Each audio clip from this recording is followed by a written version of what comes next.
Hello, hello, hello. Welcome to MagnaWave Office Hours. MagnaCon was last week and it was incredible. We had a great time. I have a lot to talk about with regard to MagnaCon. I'm here to answer your questions, whatever they may be about PEMF, MagnaWave training, certification, whatever it may be. I'm here to answer your questions. And if I can't answer it, I'll get somebody on who can answer it, or we'll find out from them and answer it later. But at any rate, we're glad to be with you. We were not here last week because we were getting ready for the MagnaCon event, which took place. We had 250 people in-house and about 300 people, as I understand it, virtual. And everything went pretty well. There were we did have some hiccups, but we're going to make sure we have that worked out in the future. Hazel's with us on Castbox. We're with you on Castbox as well this morning, YouTube and Facebook. So we're glad to be there with that. Let's see if we have some comments this morning. Let's see who's with us. Northern Lights is with us. Wendy is with us. Leilani is with us as well. Mary's with us. Leslie's with us from Colorado. Alicia is with us from British Columbia. Tina's with us from Minnesota. Kimberly's with us from Washington. A lot of folks joining us this morning, so we're looking forward to that. So let's talk a little bit about MagnaCon. The weather was supposed to be rainy the whole time, but it turned out that as we were outside for the live training and the hands-on training with the horses and the goats and the pigs, no rain. I mean, we were just so lucky that we did not have the rain that was forecast throughout the event. And I'll tell you, this has been a while coming for me, but I've said this several times on this broadcast as well as in person to many, many people. It has been a great joy for me to watch our community grow to where our community knows and understands as much about this therapy and is learning every day in many ways much deeper than I can, because you're in the field and they're providing it in the field. And there wasn't hardly an occasion that someone didn't ask a question of me or of us, any of us at the conference, including the speakers that participated, that somebody in the audience or someone later, if there was a continuation of the answer, the audience participants were able to step up and answer their questions equally as well. This is the first time in the hands-on training. Typically, the folks in the hands-on training, 40 to 50% of those there would be brand new, whereas this year most everybody has been at it for a while.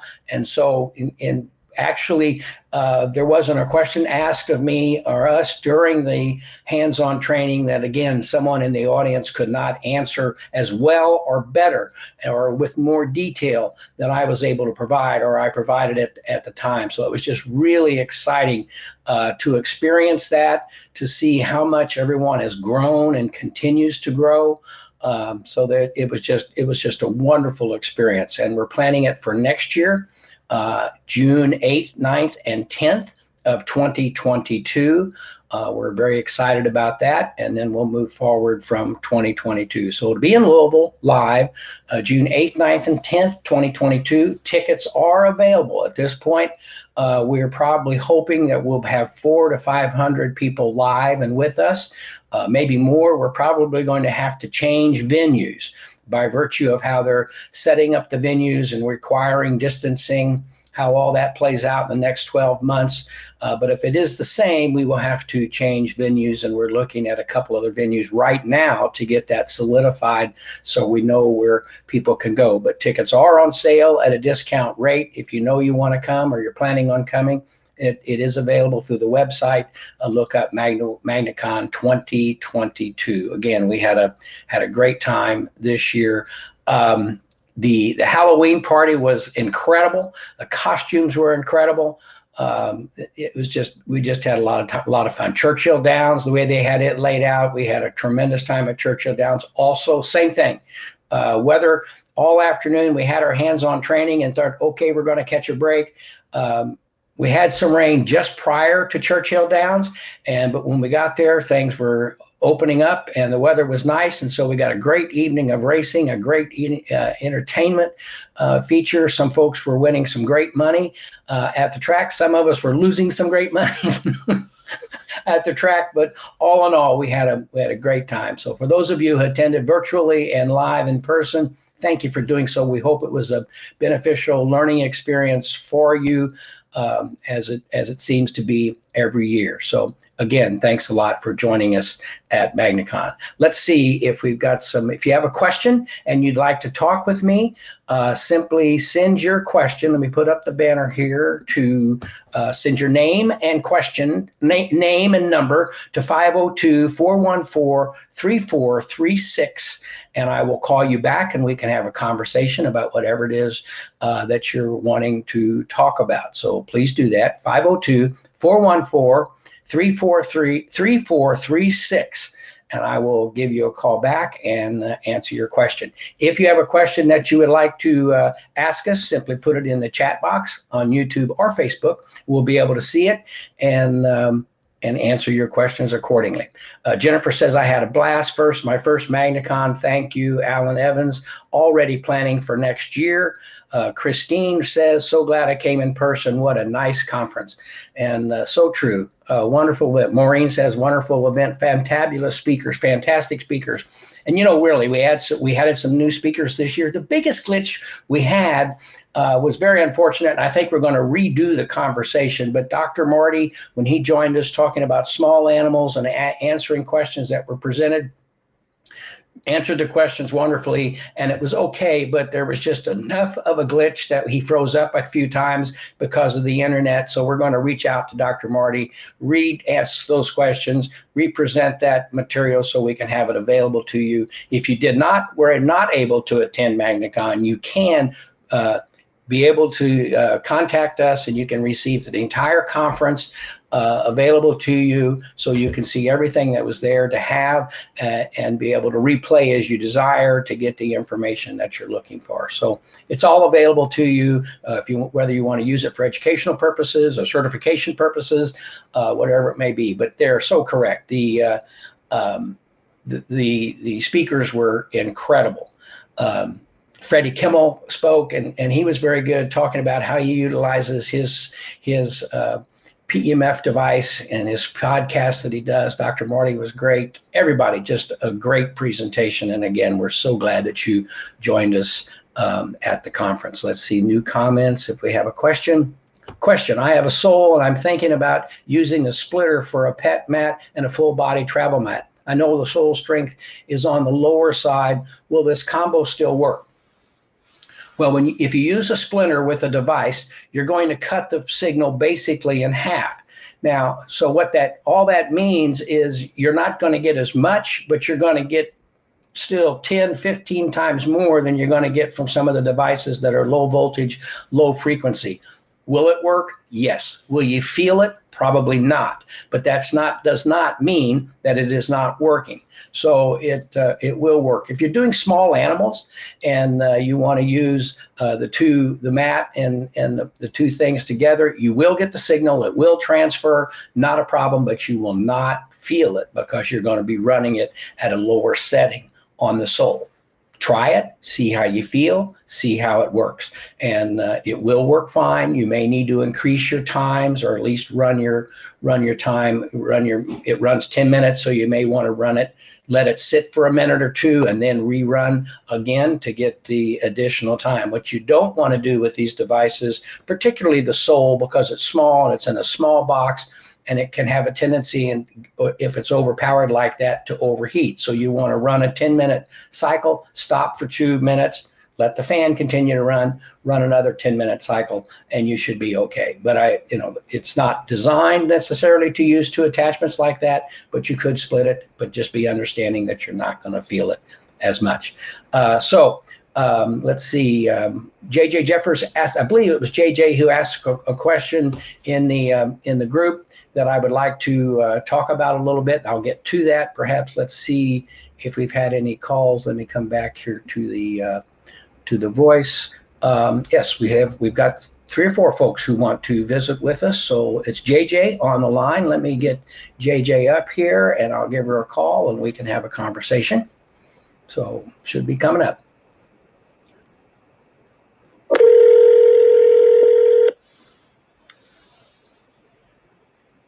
Hello. Good morning, JJ. Good morning. How are you? I'm good. You have a question. I did read your question, but go ahead if this is the same thing. Yes. So just to give a little background, my friend's dad has cirrhosis of the liver. He also has a liver tumor that's about 5 centimeters, and it's also a tumor thrombus where it's in the vein. So unfortunately, because of this tumor thrombus, he's ineligible for a transplant. And then because his liver disease is so advanced, he is not eligible for chemo or radiation. So of course, when my friend shared this with me, I of course was like, oh my gosh, we need to get you a MagnaWave. We can rent one. But the main question is he actually has some metal fragments in his brain due to a gunshot wound that he had received way earlier in life.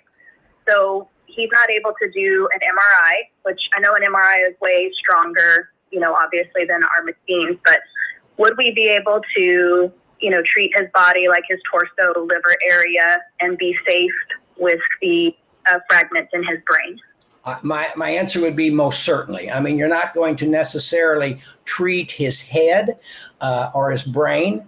And the only time we've had an issue with metal in the body was a shunt, or basically what I call the tip of a needle in a breast as a target for radiation. And that had a tendency to heat up. Now, but however, typically I would certainly estimate the metal fragments may have, as you said, from a wound earlier in his life, probably are encased in tissue at this point in time and basically insulated. So even if you were treating the head, I don't think that you would have an issue from that perspective. But particularly if you're treating the torso, the liver area, you should have no issue at all, or worry about what's going on with the fragments, metal fragments or shrapnel in his head at this juncture.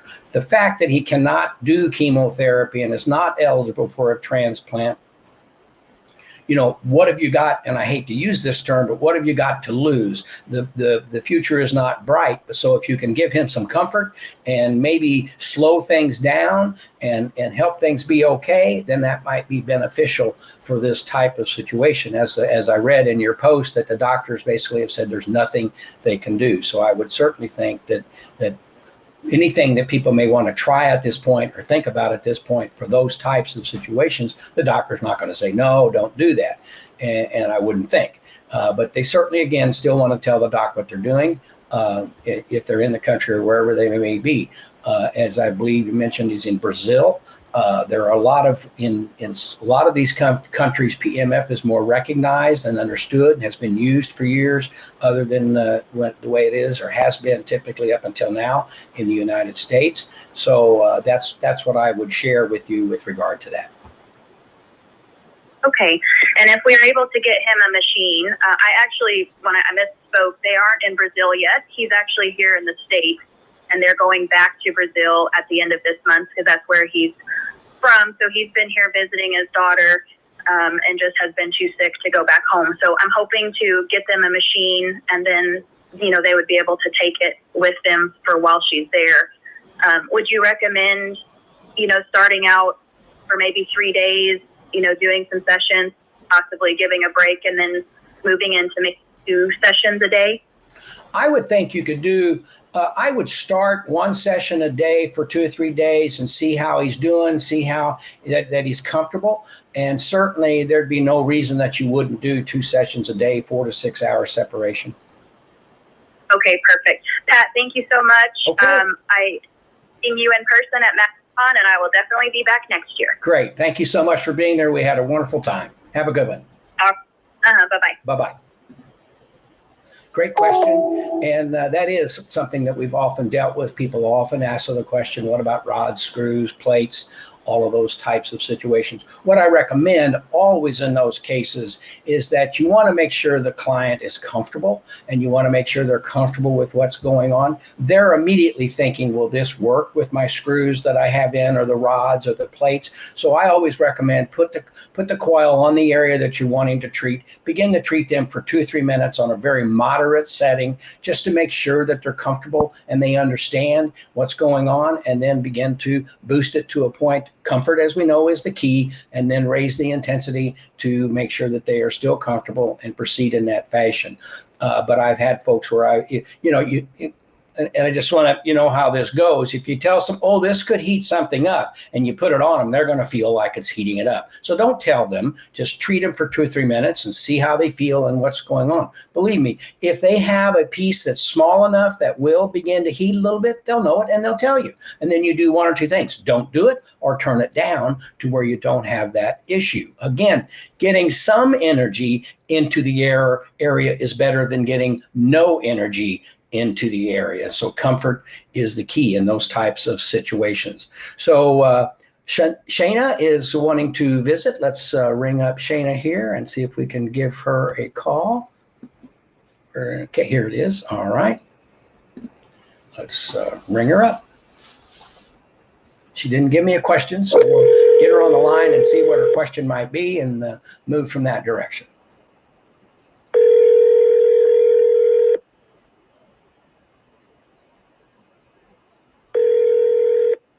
Hello? Shayna. Good morning. Good morning. Pat Zemer here. How are you? I am fantastic. How are you doing? I'm great. Okay, you have a question for me? I do. So I was just at a barrel race this past weekend with a couple good friends of mine.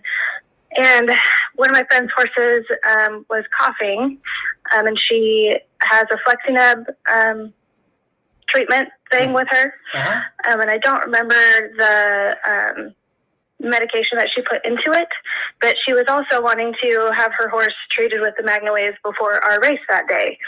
And I told her I don't want to do that yet until I feel more comfortable knowing that it's okay to do a MagnaWave on top of a FlexiNeb treatment. So I thought I'd call and ask. Typically, there is not an issue with that. I mean, I don't know what they were doing with that unit, and that would be the thing to ask. But if they're working to clear the lungs and have better breathing capability, if maybe there's allergies and they had something in there to help with the allergies, you're not going to do anything to hurt that. And so what you might do is wait till that session is complete and then treat, or treat prior to that session and then let them utilize that. I mean, just imagine those are putting droplets into the lungs, which are then being absorbed and then utilized by the body as they're designed to do. So if you treated prior and the lungs are fresh and ready to go, and then they treat, they're going to get better benefit from what they're looking to achieve. Okay, awesome. Yeah, that answers my question for sure. Okay. Thank you so much. Thank you. Have a great day. Bye-bye. Bye-bye. So good questions. And let me take a look here and see if we've got any additional new comments. Let's see if we've got any additional questions here online. Let me just scroll up here. Paula Kennedy's with us this morning. Hello, Paula. Lacey's with us. Is there a timeline for virtual attendees to complete the quizzes? That's a good question, and I'm sure that Emily or those that are with us this morning will be able to answer that question. Question from Brianna.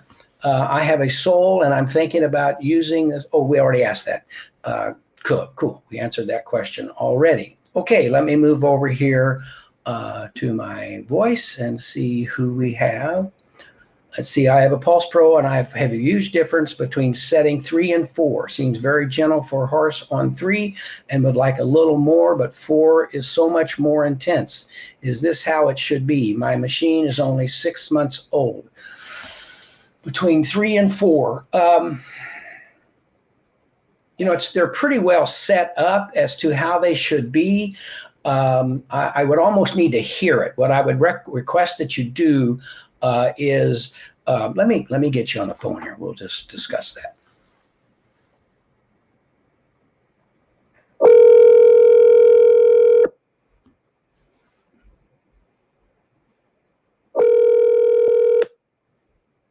Hello. Hello, Pat Zemer here. Hi there.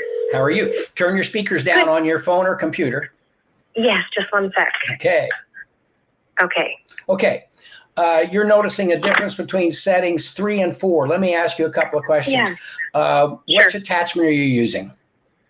I generally use the large loop or the small butterfly. Okay. And I find if I'm doing, let's say, a horse's shoulder area, on 3, I feel like I need a little bit more. But if I go to 4, it's way too much. Like his skin, like he starts jumping around almost. With the skin is moving much more. You're getting much more pulsation. Okay. Look at the horse's eye. So quite often, look at his eye and see if he's comfortable. The fact that the skin is moving much, much more really does not interfere with his comfort. I've had people over the years that they say, oh my gosh, I had to turn it down because there was so much movement when I turned it up a setting or 2, and they have to be uncomfortable. Look at their eyes. If they're comfortable in their eyes, if they move a little bit, it's fine. If they walk away, then they're uncomfortable. Now, my other question. Yeah, some do that. Pardon me? We do treat different horses, and some you can tell they're uncomfortable on number 4.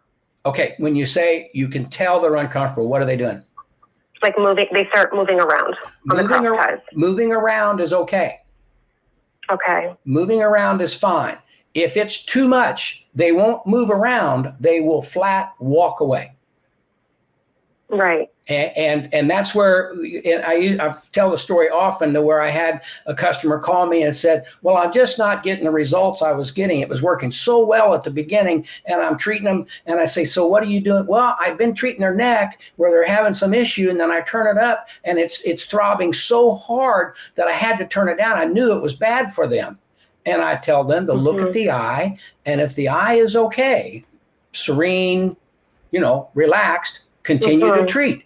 And so then they said, okay, so they went back and they looked at the eye. The eye was comfortable. They turned it up. The movement was much more than they had experienced on a lower setting, but it worked again. All of a sudden it's back. So you got to realize that what you see is not always necessarily what they're feeling in terms of their discomfort. The other thing that I would say is if you're using the butterfly, you're stimulating less tissue.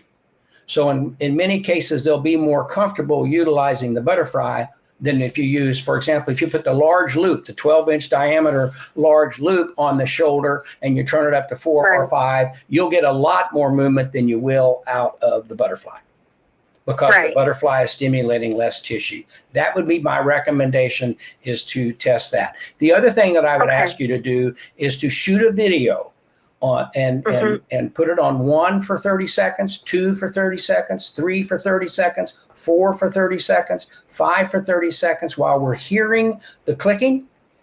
You don't have to necessarily be doing it on the horse. I just want to hear the clicking so we can ascertain where it's going between those 2 settings. That's all computer set, so it should be pretty dynamic, but it is possible that there could be maybe a little erosion on one of your electrodes that's causing that a particular setting to be glancing off the electrode a little differently. That can come from several different, it could have been jostled a little bit at some point or whatever. So make that video so we can hear the differences between the settings, and then we can help you down that road. Okay, that's what I'll do. Okie doke. Okay, thank you. You're welcome. Have a great day. Bye-bye. How would I send that to you, Pat? Would I send it to you or? I would send it, I would make it and send it to Lee at MagnaWave. Oh, to Lee, okay. And then she'll send it to me. Yes, I'll do that. She'll get it to me. Okay, thank you. Okay, you're welcome. Have a great day. Have a good day. Bye-bye. Bye-bye. Great questions. And I can't tell you how often somebody is treating, and I've said this before, if you're treating someone's back and the difference quite often between a man and a woman being treated, the woman will tell you that's plenty. A guy will look at you and say, oh, I can take some more of that I can handle that. Well, when someone tells me that, I turn it down. Some people like to be hit a little harder, if you will, and they'll say, oh yeah, I can take that. You don't need to take it. We needs to be good and comfortable. And the same thing, always look at the eye. And walking around is totally different than walking away. And Jesse, who was treating the goat with us, Jesse Schmidt, was doing the livestock demonstrations, and she was saying when you treat pigs, quite often they're walking all around the pen. and you just follow them around the pen, because they rarely will they stand there for you to treat them. That's just their nature. And so she follows them around the pen with the coil on their hip, and then moving it to the other hip as she's walking around the pen with the pig. And so you just have to understand that. But typically I've noticed if it's a horse and it's too much, they will walk away. If it's there and they're kind of, when you get a massage, if someone's rubbing your back and you're, oh yeah, that's good, and you're kind of moving into it and maybe bending forward while someone is doing your back, that doesn't mean you're getting up and walking away. I've had a massage one time in California. A guy we were out there at a meeting, and he said, I want you and Debbie to go get a massage. And so we went to this place, and my God, they were walking on my back. It was killing me.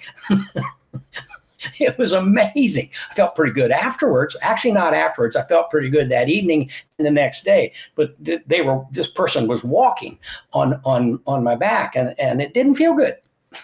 But they knew what they were doing. If I could have run away, I would have. But they're on my back. I was standing there, so I was a little, interesting situation. I'm never going to do that type of massage again. I can tell you that 100%. Let's see if we got any other questions here on StreamYard.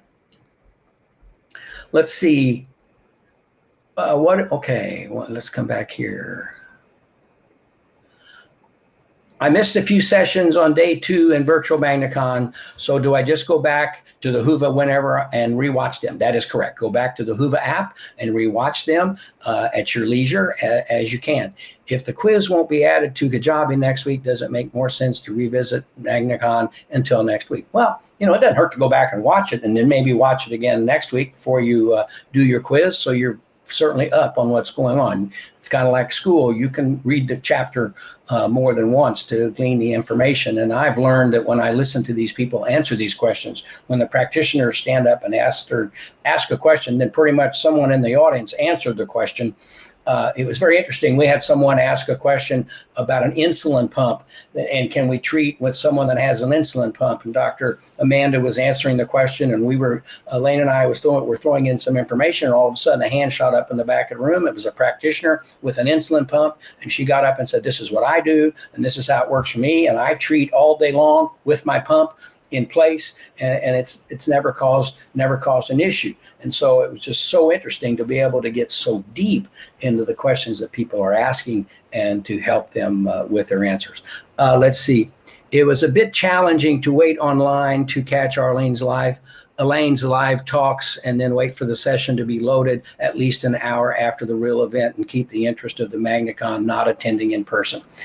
We understand, and for those of you who are new and maybe didn't do the virtual or what we did, because the internet in the hotel would not support us well enough to live stream it while the event was live. We're already working to solve that problem, hopefully in the future, that we can live stream at the same time as we're doing the live event. But as it worked out, we knew that was going to be a problem. As I shared with our situation with Dr. Marty at the event, had some breakup and some screen freezing at that. So what we did is we recorded each session and played it back basically the next hour. So it was an hour as soon as the presentation was over, we took the recording and uploaded it. There was some time uploading and so forth, but then it was available to the virtual audience. So it was not live, but it was virtual, and that they could watch it pretty much at the same time as the rest of us. That's the only way we could do it this year, and we're certainly going to continue to work to fine tune that as we go on. What are your thoughts on the type 1 diabetes guidelines? Well, I think that, the diabetes situations, we're talking about circulation, we're talking about oxygenation, healthy blood to better receive the medications that someone with type 1 diabetes has. And many people with diabetes have felt very good with the wellness help that the PEMF and the MagnaWave provide to them. So that's always something to be considered. And I don't have the guideline right in front of me, but I will take a look at that and try to come back with my exact thoughts on that next year, and we can have next week, and we can have a look at that. The guidelines pretty much through the presentations are designed as helpful guides. They're not necessarily in stone. They are not necessarily protocols that you can say this will happen if I do that, because we don't practice, we don't diagnose. We put a guideline up that can be beneficial, and so that's where your individual experience takes a guideline, applies it to a situation, understands that every person, every animal, every small animal is different, so what works on one horse will not necessarily work on the next horse exactly. We know that if you're working to soothe the back or you're working to soothe the hips, you can do that. But one horse may require more treatments. Another horse may be happy with one treatment. Or one horse performs very well if you treat 3 or 4 hours before the event. The next horse performs better when it's treated the day before the event. The guideline is there as to how to approach it. But you need to administer to the guidelines and then make your best decision, and then discuss it with the training department, or propose a question to us, and if necessary we'll get Dr. Amanda or Dr. Marty to give us some input as to how best your situation can be addressed in those situations. Okay, let's see. Let's see if I got the right. See, I have a client with MS and she's interested in purchasing a machine. Which machine would work best for her? I'm working on her with the max. Well, you're probably not turning the max all the way up as you use it on her. Actually, pretty much any machine in our line could provide good energy and potentiality to those types of clients. Again, the level of the MS, how far it is, how far it's progressed, will be a determining factor. If you're using the max, the biggest issue that would be had is if you're using the max and maybe you're treating the person's knees or back or whatever at the same time, and you go down to a Spiro Go, for example, which is much less powerful, they may not feel the same effect, the same pulsing that they do on the max. So I would certainly say that you probably want to look at something from the Soul to the new machine, the Soul Pro that was introduced this week, the Pulse Pro, and so on, or the Julian, something in that range that the person's going to get the same sensation. If you go much lower than the Soul, they won't get the same sensation that they feel. And it's so true that if someone, I used to say, if someone grew up with a max and you give them Maya that's totally digital, they're not going to understand the difference, because the Maya feels different than the max does. The Maya signal comes up and it's got a little rounded point on the top, and then it falls off very rapidly. Well, that rounded point enters the body much more comfortably or much smoother than what the spark chamber machine, with a signal that comes to a very sharp point and down, it's a little more direct. So if someone has only had analog machines or spark chamber machines, when you switch them to digital, they're going to, it's not the same. And it's not. It may be the same energy and it may produce the same result, but it's what they're comfortable doing. It's what they're comfortable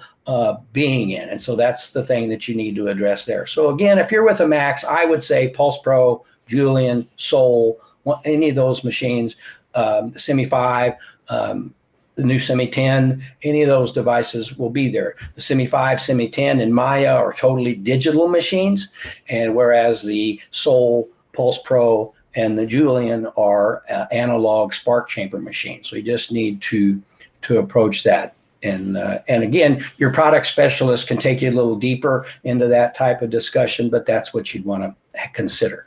Okay, let's see. Did I miss anything here? Nope, let's see. So that's good. So let me come back here. Talking to Ivy.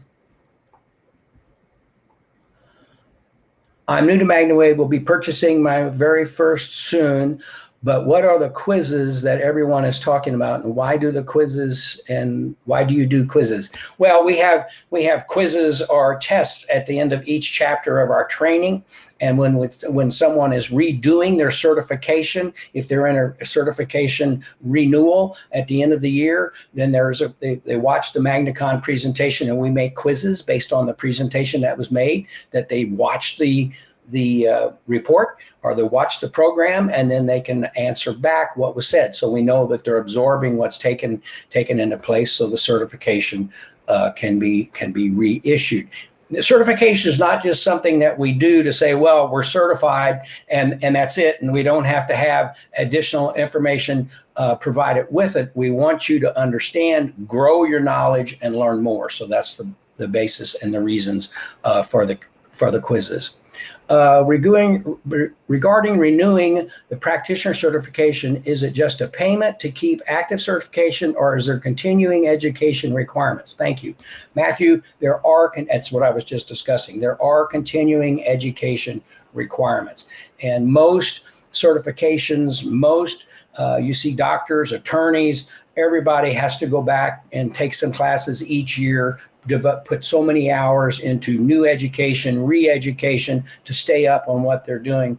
And we're in this business to be very knowledgeable, understand what we're doing, help the animals that we are out to help. And so it is not just pay us whatever the amount is and get recertified, because we're asked if we want to be accredited, we want our testing to be accredited, we want to be accepted as in the eyes of the FDA and various regulatory boards, that we are doing our job. We need to back that up and show that we're doing our job. And you as a practitioner need to back that up and show that you're continually learning and going on from there. So yes, that is the situation.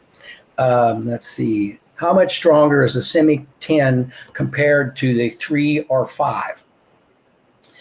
That is a very good question. I would say that the Semi 10 is a little stronger than the Semi 5. It is stronger. It does go higher in terms of numbers. It's just not a breakdown of the same settings in the same power range. It is a little more powerful machine. I don't have those numbers in front of me today because it was just introduced, but I'll get with Cameron and Teresa, and we'll be able to provide those differences with regard to Gauss delivery on the various settings, so you understand where they are, and then perhaps they can answer that right here in the thread as we go on. Let's see. Angela asks, can you treat someone while on chemo? The challenge is if someone's on chemo is that quite often when people experience chemo, they don't feel good. They take on flu-like symptoms. They get sick. And we don't want to enhance that. And we know that we do improve blood flow. We enhance the utilization of medications or proteins or things that people are taking, nutrients that they're taking into their body. So we don't want to run the risk of if someone's on chemo that they feel worse if they're utilizing PEMF. So we all typically recommend that following the chemo, wait 24, 48 hours, and then begin treatment to help improve the well-being and to relieve some pain and to promote the body's healing. So that's typically what is done. However, in some countries outside the United States, doctors are kind of taking the position that we want enhancement of the chemo, and so we want to treat during the chemo. And if someone's already sick and they feel a little sicker or they sleep a little longer, but we're getting better result that we're looking for, that's how some people take it. Now, you go down to Hope for Cancer in Tijuana, Dr. Tony Jimenez, they do everything they do there to avoid utilizing chemotherapy. Chemotherapy, as Dr. Amanda pointed out, is basically a poisoning of the body to hopefully, here's what happens. The chemotherapy actually kills the cells around the cancer cells, doesn't really kill the cancer cells, the oxygen in the body. The good blood oxygen is what kills the cancer cells. And the cancer cells do not live in the presence of oxygen, as we are told. And so what we want to do is they do the chemo, they get everything in there, then we pump the body with good oxygenated blood flow and all of that, the white blood cells get bigger. The white blood cells can better do their job and hopefully attack and help the body rid itself of the cancerous cells. And that's kind of what we're going for, and what happens with chemo and what it's doing. So there's just a lot to learn, a lot to discuss in those areas, but that's basically the background of it. Let's see. Can you treat someone with metal plates in their body? We talked about that at the very beginning of the show. If you joined us late, it's hit the replay. But typically, metal plates, rods, screws in the body, in the bones, have not caused a problem. They're solid, they're secure, they're not going to, there is no electricity again, remember, we are a magnetic field.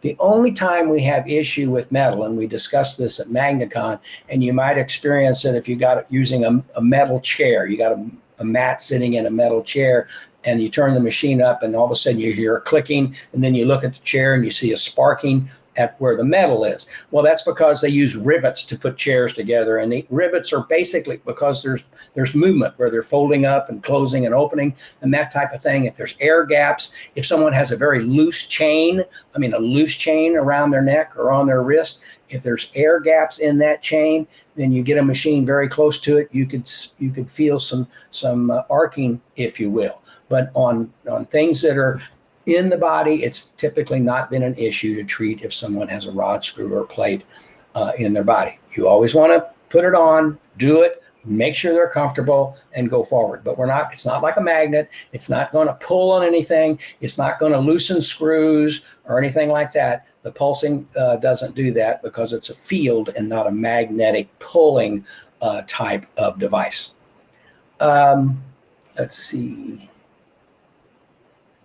Leonie, I made a lot of friends on Whoova, and also the questions and answers were really amazing and helpful. Does the Whoova app expire, or can we continue to chat? Send if I have access to our contacts on, if I have, yes. My understanding, and Teresa will be able to answer that, Leonie, directly to you, but my understanding is the Whoova app continues on for a good period of time. I don't think it stops, but I'm not for certain that we will get that answer to you perfectly. The PMF 101 session was only 15 minutes long on Whoova. I don't think virtual people saw the entire thing. Well, Kelly will check that and make sure that there wasn't an issue with the presentation. It was about, we probably spoke for an hour or 45 minutes on the PMF 101, but if you feel that you want more, this is a good place to get it, because what we did there is answered questions about what people felt or what they were doing, and we explained basically how the therapy worked, and we cover that type of thing all the time here. So Kelly, your questions here, and Teresa will have a look at that and get back to you on that. Let's see, Dion asked the question, at MagnaCon I was told they were the same, but the Semi 5 allows more customization than the Semi 3, and the Semi 10 allows more customizations than the 5. Was at 11 minutes, and let's see, Kelly Brazil, I don't think it ran too much longer. Oh, Maureen's answering the question a little bit. Great. Okay, let's go back here and see if we got some calls. We do. Let's get a hold of, she has a question about guidelines and headaches. Okay, let's get Leslie on the phone. Wow, time is flowing along. We've been on here for 48 minutes. It's incredible.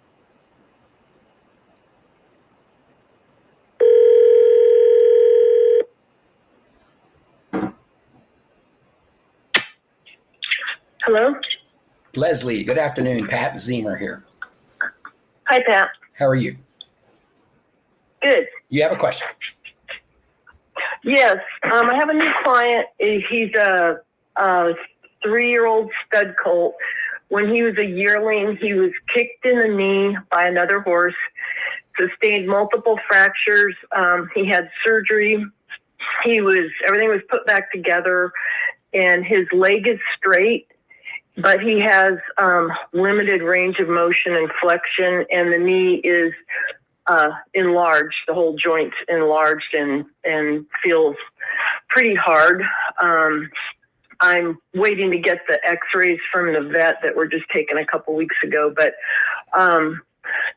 so the owner is on board for knowing it's going to be like a long-term type of thing treating him. But I was wondering best protocol and what kind of results we might expect with an injury that's how old is the injury? Pardon me? How old is the injury?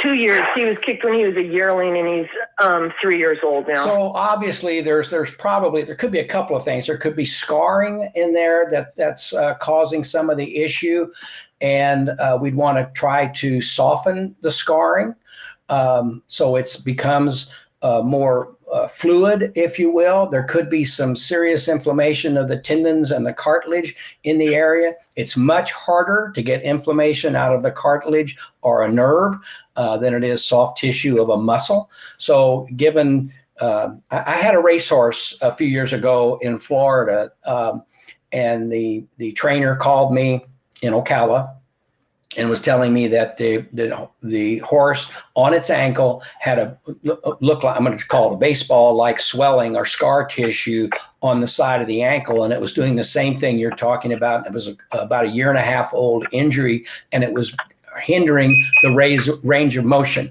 And so what we did is we used a laser and MagnaWave. So you could use, you don't have to necessarily use them both, but that's what we did on this particular horse. He lasered it, and then we MagnaWaved it. And basically what felt like a hard ball on the side of the ankle then began to feel like a Nerf ball. It was, you could flex it, you could squeeze it. And so it became softer. We really didn't diminish it because we don't, these two devices are not designed to eradicate scarring that's already there.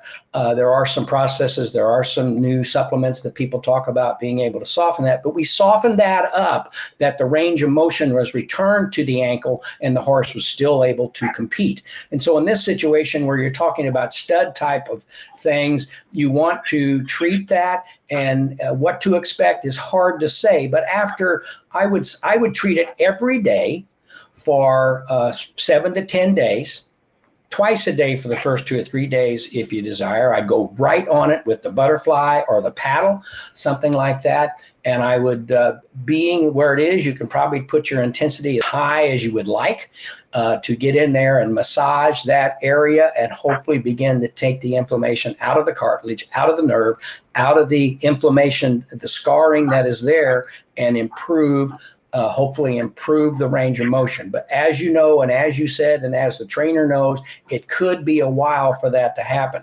But if you do what I'm saying and do it for 10 days, maybe twice a day for the first few days, over that period of time, you might begin to see some relief and some improvement of the range of motion. Maybe not a lot initially, but if you see some and you stay persistent, you can see more and get more. You follow what I'm saying? Mm-hmm. And I've done one session with him last week, and I was able to use the paddle. And he tolerated, I have a semi-3, and he tolerated medium. I tried going up to high after starting with low for a bit, and then medium, and I could tell by his eye that was a little too much, so we went back to medium. But he's just been out in pasture. He hasn't been handled much, and he's barely been handled, had that knee touched or anything. So for being a stud, and he was being pretty wild the day before, I was told he did really well. Great. How many minutes? And I used a red infrared light. Okay, that's good. How many minutes did you treat him? I did about 10 minutes with the red infrared light, and then I did that first just because we weren't sure how he'd feel about the clicking and everything. And then I did I think at least 30-35 minutes. That's fine. With the paddle. Yeah, and you did it once. I would try to do it every day for 10 days and to see how it does. But it sounds like to me, certainly there's inflammation there if it's affecting his range of motion. The question is it so severe that it's going to take so long to get to it for him to get the relief that you're looking for? But, you know, history tells me that what you're doing, if you do it a little more often, you'll get some relief. Okay, great. Thank you. You're welcome. Thank you a lot. Thanks for calling. Bye-bye. Okay, let's see here. Jason's going to talk to us. Let's get Jason on the line.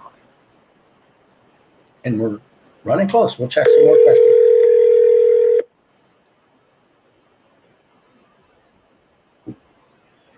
This is Jason Bill at 409-599-5717. Please leave a message or send me a text. Well, there was Jason. Jason was on the line. He said thank you is what his message was, and we appreciate that. And Jason Bill's a great guy, a great farrier, great MagnaWave user, and has got a lot of good stories to tell us as well. But he wasn't available to take the call.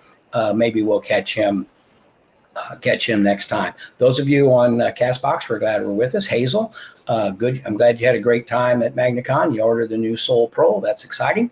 And a lot of new machines rolled out this year. And so we're excited about that. Always trying to do things to give you the best you can, the best value that you can have to better your business and move things along. Let me come back over here to my studio and see small animal hands-on. Let's see here.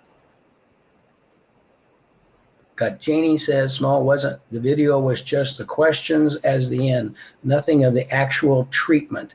You know, Janine, if you were there in person, what typically happened on the on the hands-on and what's happening, you know, you put the coils on the animal or on the horse, and what typically happens is people ask more questions than they're concerned about what they're seeing. And it's just funny. That's how it goes. The same thing happened outside on the horses. They were asking specific questions about where to apply on the horse and what to do on the horse, even though we did not necessarily, as it worked out, because of the education level of the folks. And that's why we have these programs to be able to take it a step further. And so it's always a challenge when we're doing that, we can treat a dog and we can put the coils on the dog and say, okay, here's the hands-on training. And let's talk about a dog for a second. The hands-on training on a dog, on most dogs,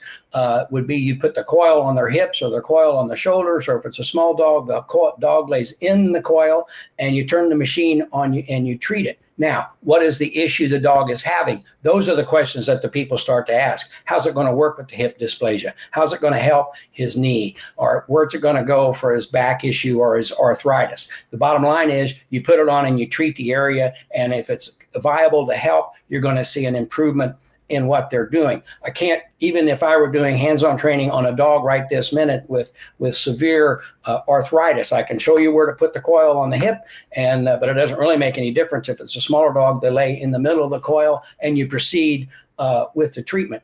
Everybody wants to say, okay, you take this coil and you put it right here and it solves this problem. And the next dog, you put it right there, doesn't solve the problem.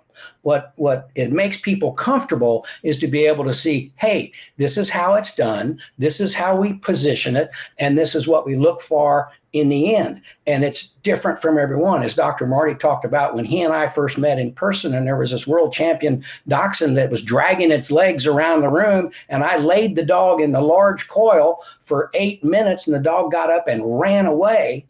What can I say or do other than I laid the dog in the large coil for 8 minutes, and he got up and he ran away and jumped on the bed 3 times that night, which he hadn't done for months. And so it's easy to anticipate they're going to give me the secret to make this do this. And we do the hands-on because quite often when we come to MagnaCon, people do want to ask questions, and they do want to see a dog there or a cat there being treated. But to go around the whole thing, it's very easy to say, for example, as I said at the live training on the horse, for me to go through at that point on the live hands-on training for the horse, for the people in the audience that I was talking to at that juncture and approach that horse, and we talked about it. Come in from the chest, do the shoulders, make sure they're comfortable with the coil. We do that in all the training, but everybody was saying, I want to know about this question. Can I ask that question? And as it turned out, I'm standing there with Remy, and Remy came, Joanne Van Horn's horse. Remy came and in the line of Secretariat as a sire, and Remy gets treated pretty often, and Remy was in good shape. So, to find specific areas of sensitivity was a little tough, but we were able to found some on the shoulder, found some areas, but, if someone was there looking for the hips to be moving on Remy, we didn't see it. And because Remy's pretty healthy in his hips. So, yeah, and I understand, and there's always going to be, and I'm the same way. I turn on something and watch a speaker or somebody that I'm hoping is going to teach me something, and I watch them and I think, well, I pretty much understand what they're saying, so I'm really not gaining anything today, but it's still there. And every time I do that, I think about something else. This is my question that occurred, and so if you have some questions that occurred, that's why I'm here this morning, is to help take that a step further. So. And there was a question, who was the person there on crutches? He spoke briefly about putting attachment above the fetlock. I thought maybe he was going to speak. He is a farrier. That person was Jeff Chanel, who was on crutches because he had a very tragic accident in Texas this year during all the ice storms. And he was not there as a speaker this year. He was there as an observer. And from the concept of being a farrier, he's done a lot of farrier work over the years, very well respected in the farrier world, has a lot of good thoughts about what to do. I've known Jeff since basically when I started, and I met him, and he was kind enough to give me some referrals and to work on things. And so things are different, but that's who it was. And he may be on Facebook, and if you'd like to visit with him further. Okay, so we are out of time. It's been a great program today. Thank you so much for being with me. We look forward to being back next week and answering more questions, helping learn more, helping understand more about PEMF and our therapy and what we do in the world of MagnaWave. So again, thank you for being with me. Wave on to better health. We love you guys and we enjoy being here. So have a great week. Thanks a lot. Bye-bye.